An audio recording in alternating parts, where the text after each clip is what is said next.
네, 안녕하세요. 착한 사람들이 만들어가는 자동차 이야기 착한 모터스의 전영입니다. 요즘 대부분 많이 힘드시죠?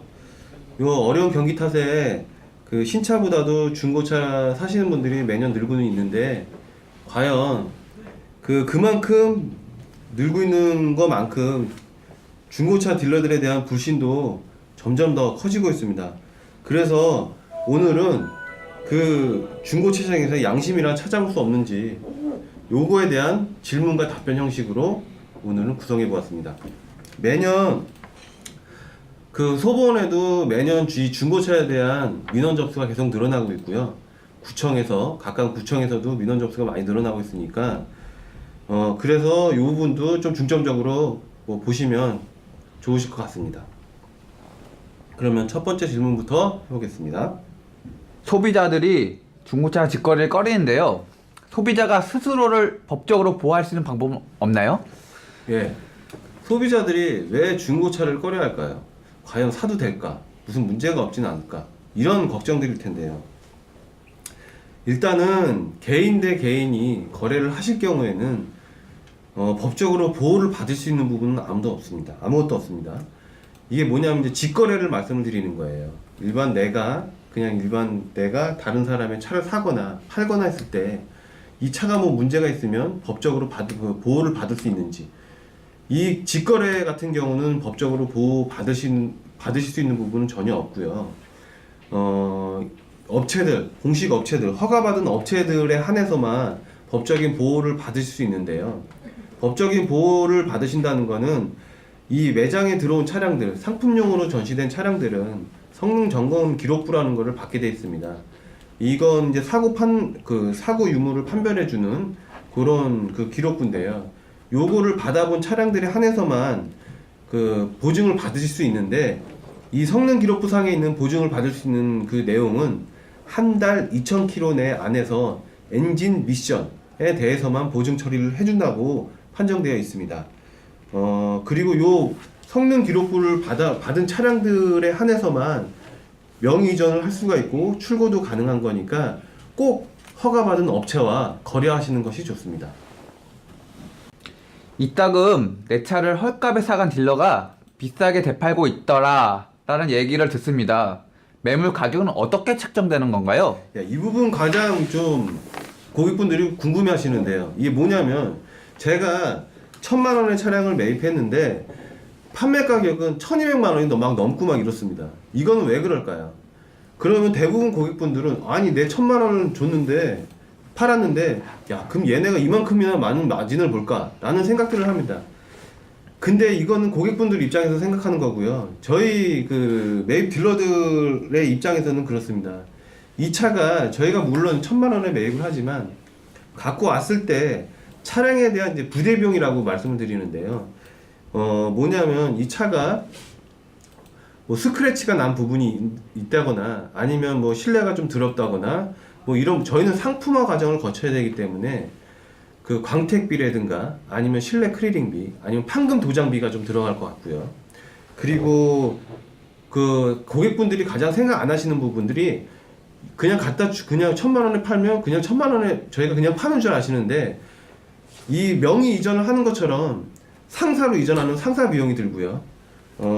그리고 이 매장에 들어왔을 때 매장 운영비가 또 들어가고, 그리고 뭐 개인적으로는 광고비가 또 포함이 되어 있을 거고요. 그렇기 때문에 보통 1,000만 원에 매입을 해서 저희가 1,200만 원에 판다고 했을 때 200만 원의 마진을 보는 것이 아니라 이 부대 비용들이 좀 많이 들어가기 때문에 기본적으로 차량 가격의 한 10%나 10% 내외 정도에 대해서 마진을 보는 거기 때문에 그 부대 비용이 발생돼서 금액이 이런 식으로 좀 늘어나는 거라서 그거는 오해를 안 하셨으면 좋겠습니다.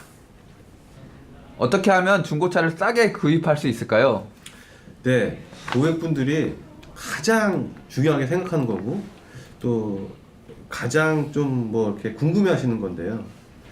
항상 말씀드리는 거지만 싸고 좋은 물건은 없습니다. 어느 물건을 사시건 간에 싸고 좋은 건 없고, 싼 것은 그만한 가치를 하기 때문에 싼 겁니다. 그리고 싼 거 위주로 차량을 보시다 보면 100% 허위 매물에 또 물리시게 됩니다. 요 차보다 10만 원이 더 싸, 요 차보다 뭐 몇십만 원이 더 싸.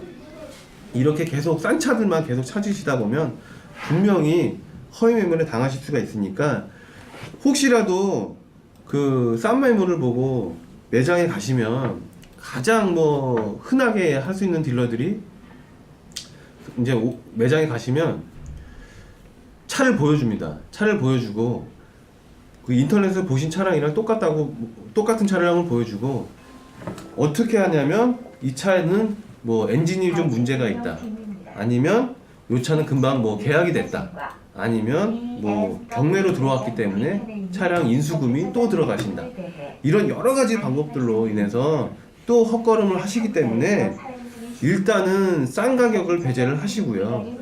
그 인터넷이나 이런 걸 이제 검토를 하시면서 그 시세를, 대략적인 시세를 파악하시고 그리고 보시는 게 좋기 때문에, 중고차라고 해서 무조건 싸다라고 생각하시는 거, 요거 오해십니다. 마지막으로 양심 딜러의 충고 한마디 들려주세요. 네, 저도 뭐 몇 년 동안 일을 하면서 보면 가장 문제는 이제 허위 매물들에 이제 가장 많이 당하시는 것들이 가장 문제이긴 한데요. 이렇게 허위 매물로 장사를 하는 딜러들에도 문제가 있다고, 100% 뭐 문제가 있다고는 봅니다. 하지만 이런 차가 있을 거라고 생각을 하는 고객들에도 어느 정도 문제는 있다고 봅니다. 싸고 좋은 거, 자꾸 싼 거만 계속 고집하시다 보면 아까도 말씀드렸지만 허위 매물에 당하실 수가 있고요. 입장을 바꿔서 생각을 해보시면, 여러분들도 몇 년 전에, 한 2, 3년 전에 차를 사시고 차를 파시게 되는데 완전 그렇게 헐값에 과연 파실 수 있겠느냐. 그리고 차라는 거는 하늘에서 지금 뭐 뚝뚝 떨어져서 있는 차가, 중고차가 아니기 때문에 여러분들이 지금 타고 다니시던, 그렇게 소중하게 아끼시던 차들이 또 중고차 매장으로 들어오는 겁니다. 어디서 뭐 훔쳐오거나 이런 차들이 아니기 때문에 너무 싼 차에 대해서만 뭐 생각을 하면 뭐 구매가 힘들어질 수 있으시니까요. 되도록이면 정확하고 허가를 받은 업체와 거래를 하는 것이 가장 좋고요.